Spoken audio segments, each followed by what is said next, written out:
Hi friends, स्वागत है आप सभी का। इंटेलिजेंस ब्यूरो के बारे में बात करेंगे, आईबी की भर्ती के बारे में बात करेंगे इस वीडियो में। मैंने कुछ दिन पहले अपने चैनल पे एक वीडियो डाला था, आईबी की भर्ती से रिलेटेड जानकारियां मैंने उसमें बताई थी और उसमें आपको बताया भी था कि 21 तारीख से ये फॉर्म भरा जाएगा। लेकिन कुछ अपडेट निकल करके आई है।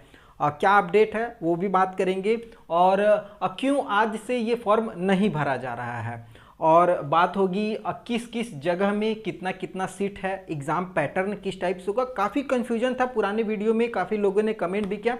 उन सब चीज़ों को ध्यान में रख करके मैं ये वीडियो बना रहा हूँ। बहुत इंपॉर्टेंट है, ध्यान से देखिएगा, समझने की कोशिश कीजिएगा। आईबी इंटेलिजेंस ब्यूरो की भर्ती है और मैं आपको बता देना चाहता हूँ कि आईबी कभी भी इतनी ज़्यादा भर्ती एक बार में नहीं लाती है।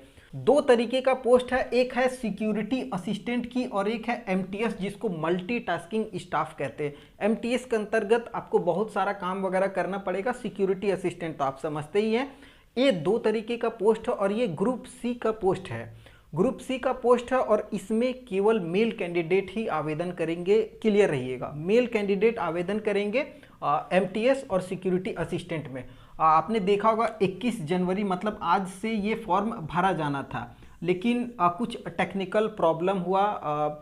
मिनिस्ट्री ऑफ होम अफेयर्स की तरफ से एक आपको नोटिस बगल में दिख रहा होगा, ये नोटिस आया है कि कुछ प्रॉब्लम हुआ है। इस वजह से टेक्निकल प्रॉब्लम है जो कि फॉर्म को आगे बढ़ा दिया गया, फॉर्म का डेट, और आपका जो एज का कट ऑफ डेट है वो भी बढ़ चुका है। तो काफ़ी लोगों के लिए ये खुशखबरी है, एज का कट ऑफ डेट भी बढ़ चुका है, उसके साथ ही साथ फॉर्म का भी डेट बढ़ चुका है। तो आपके पास ज़्यादा समय मिल गया तैयारी करने के लिए भी। 28 जनवरी 2023 से अब इस फॉर्म को आप भर सकते हैं। लास्ट डेट होगा 17 फरवरी। ठीक है, 28 जनवरी से 17 फरवरी, लगभग 19 से 20 दिन का आपके पास, 20 दिन मान करके चलिए, 20 दिन का समय है। और इस 20 दिन में फॉर्म को ऑनलाइन के माध्यम से भरना है, भर लीजिएगा। ठीक है, बात करेंगे एज की। तो 17 फरवरी लास्ट डेट है, इसी डेट में आपका एज कैलकुलेशन किया जाएगा। तो सिक्योरिटी असिस्टेंट के लिए 18 से 27 साल एज चाहिए, जबकि एमटीएस के लिए 18 से 25 साल एज चाहिए।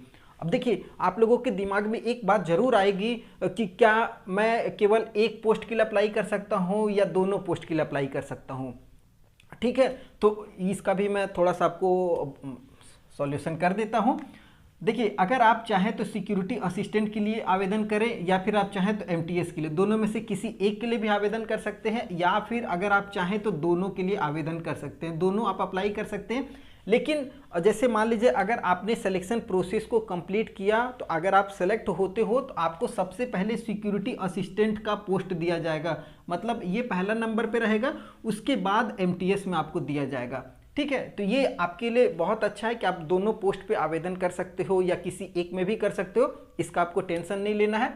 एज आपको समझ में आ गया होगा। अब SC/ST को 5 साल की छूट मिल जाएगी, तो मतलब SC/ST वाले अपने हिसाब से देख लेंगे। यहाँ 27 है तो 32 साल तक, इसमें 25 है तो 30 साल तक आवेदन कर सकते हैं। ओबीसी को 3 साल की छूट मिलेगी। और यही एज का कट ऑफ डेट होगा 17 फरवरी 2023, मतलब इस दिन तक 18 साल होना चाहिए। ठीक है, 27 साल से ज़्यादा जनरल वालों के लिए नहीं होना चाहिए, 25 साल से ज़्यादा एमटीएस के लिए जनरल वालों का नहीं होना चाहिए। एजुकेशन, इसमें थोड़ा सा लोगों को कन्फ्यूजन था, ये मैं क्लियर कर देता हूँ। बेसिक है, क्लास 10th पास आउट अगर आप हैं तो आवेदन कर सकते हैं, किसी भी बोर्ड से हो वो चलेगा।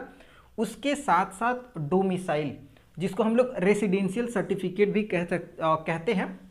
डोमिसाइल, आप जिस स्टेट से भी आप बिलोंग करते हैं उस स्टेट का आपके पास डोमिसाइल होना चाहिए। या फिर अगर आप किसी अदर स्टेट से, अगर मान लीजिए जैसे मैं झारखंड का हूँ, मैं चाहूँ बिहार से अप्लाई करना, तो मेरे पास बिहार का रेसिडेंशियल सर्टिफिकेट होना चाहिए या डोमिसाइल होगा, तभी मैं आवेदन करूँगा। अगर आप यूपी से करना चाहें तो यूपी का आपके पास रेसिडेंशियल सर्टिफिकेट के साथ साथ लोकल लैंग्वेज का भी पता होना चाहिए। ठीक है, ये भी बहुत इंपॉर्टेंट है। और यहाँ पर मैंने बताया हुआ किस किस जगह में कौन कौन सा लैंग्वेज आपको आना चाहिए, कितना कितना सीट है एमटीएस में और सिक्योरिटी असिस्टेंट में, बताएंगे आगे। सैलरी की बात करेंगे तो सिक्योरिटी असिस्टेंट को 21,700 से लेकर के 69,000 तक लेवल 3 का पेमेंट आपको दिया जाएगा। और एमटीएस की बात करेंगे तो इनकी सैलरी थोड़ी सी कम है, 18,000 से लेकर के 56,900 लेवल 1 का पेमेंट है। अब ये बेसिक पेमेंट है, मतलब इतना कम आपको नहीं मिलेगा, इसमें और अलावेंस वगैरह मिलेगा। जुड़ जाड़ करके बात करेंगे तो 30,000 35,000 के ऊपर सैलरी आपकी बनेगी। और सिक्योरिटी असिस्टेंट की एमटीएस की जो सैलरी होगी 25 से 27 30 भी जा सकती है, तो इतना के लगभग में डिपेंड करेगा आपका जॉब किस तरीके से है, कितना हार्ड वर्क आपको दिया गया, ये सब चीज़ें डिपेंड करेगी।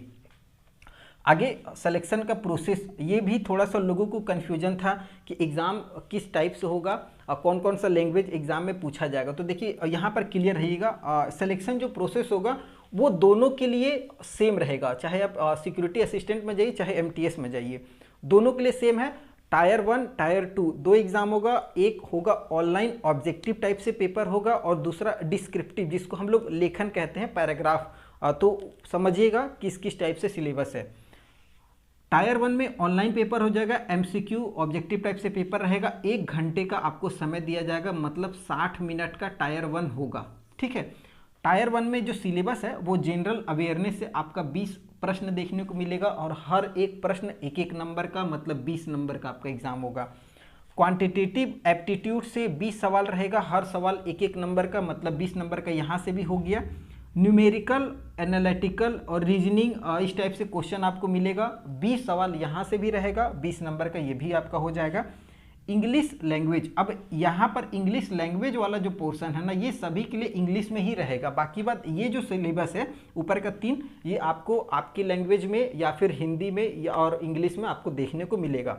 ठीक है, जनरल स्टडीज़ की बात करेंगे तो 20 सवाल यहाँ से भी आपको देखने को मिलेगा। तो ये 5 पार्ट है, इन 5 पार्टों से 20-20 नंबर का सवाल आएगा। टोटल 100 नंबर का एग्जाम होगा और इसमें 1/4 मतलब हर 4 गलत पे 1 नेगेटिव मार्किंग दिया जाएगा।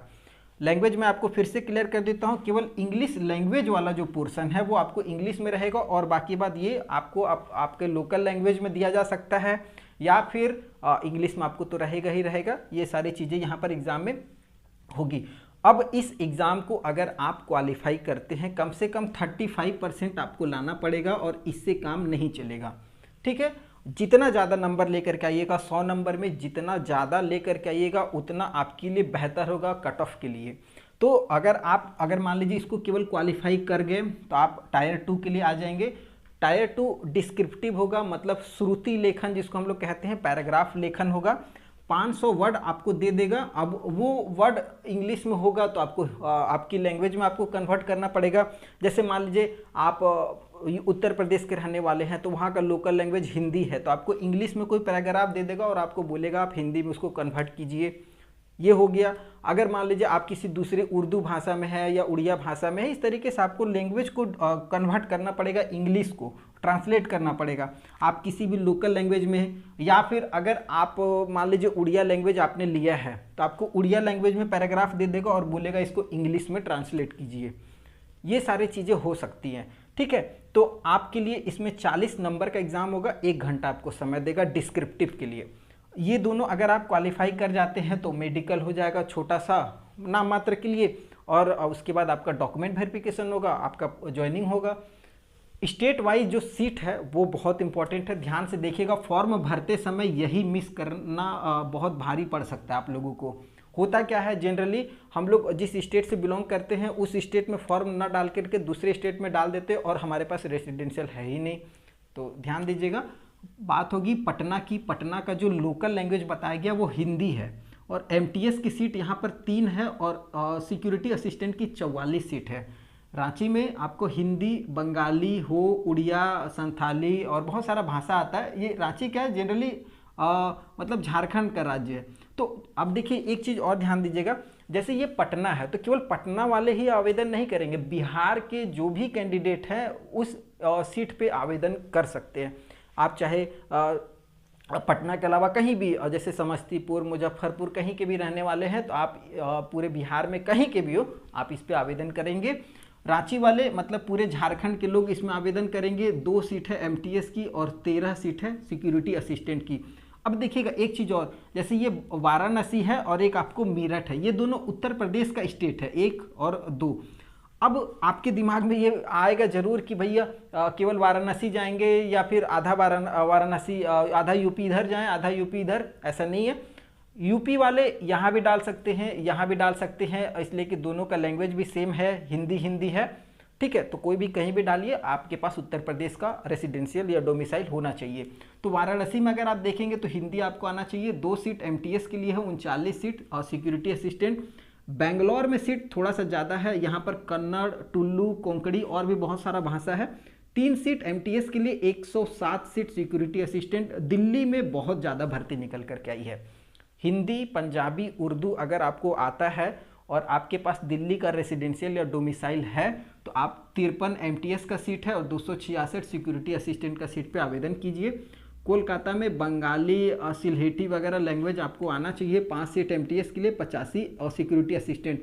सिक्योरिटी असिस्टेंट का जो सीट है वो बहुत ज़्यादा है, ठीक है, 1500 लगभग कुछ सीट है सिक्योरिटी असिस्टेंट में केवल। मैं यहाँ पर इंपॉर्टेंट लिखा हूँ। मुंबई में आपको मराठी, कोंकणी, गोंडी वगैरह आना चाहिए। 5 सीट एमटीएस के लिए, 177 सीट है और सिक्योरिटी असिस्टेंट के लिए। त्रिवेंद्रम में मलयालम आपको भाषा आनी चाहिए। 6 सीट है एमटीएस के लिए, 126 सिक्योरिटी असिस्टेंट के लिए। इस तरीके का भर्ती आपको पूरा लगभग देखने को मिल रहा होगा। मेरठ है, गुवाहाटी है, जयपुर में हिंदी आपको आने चाहिए। 4 सीट है, 26 सिक्योरिटी असिस्टेंट में है। भुवनेश्वर में उड़िया लैंग्वेज आपको आनी चाहिए। 2 सीट एमटीएस के लिए, 11 सीट सिक्योरिटी असिस्टेंट के लिए। उसी तरीके से हैदराबाद में तेलुगु भाषा आपको आनी चाहिए। 2 सीट है एमटीएस के लिए और 46 सीट सिक्योरिटी असिस्टेंट के लिए। अगरतला है, देहरादून है, देहरादून में आपको हिंदी आनी चाहिए। 2 सीट एमटीएस के लिए, 11 सीट सिक्योरिटी असिस्टेंट के लिए। ये सारी भर्तियां हैं और हाँ, इस बार बवाल मचा देना है क्योंकि इतनी बड़ी भर्ती आईबी में बहुत कम आती है। और कुछ और अपडेट अगर इसमें निकल करके आती है, अगर 28 तारीख से फॉर्म चालू हो जाता है तो मैं आपको बता दूंगा फॉर्म कैसे भरना है, उसका एक अलग वीडियो बना दूंगा। और फॉर्म फ़ी की बात करेंगे तो बहुत ज़्यादा लिया जा रहा है, लगभग 500 रुपये का फॉर्म फ़ी लगने वाला है जनरल, ओबीसी और ईडब्ल्यूएस कैंडिडेट। SC ST को फॉर्म फी में छूट मिल सकता है। जी हाँ, फॉर्म फी में हो सकता है उनको छूट मिले। वीडियो पसंद आया तो चैनल को आज से ही सब्सक्राइब करके रख लीजिएगा क्योंकि बहुत जल्दी और बहुत सटीक नोटिफिकेशन मैं आपको देता हूँ, आपको पता ही है। अगले फिर नई वीडियो में मिलेंगे, तब तक के लिए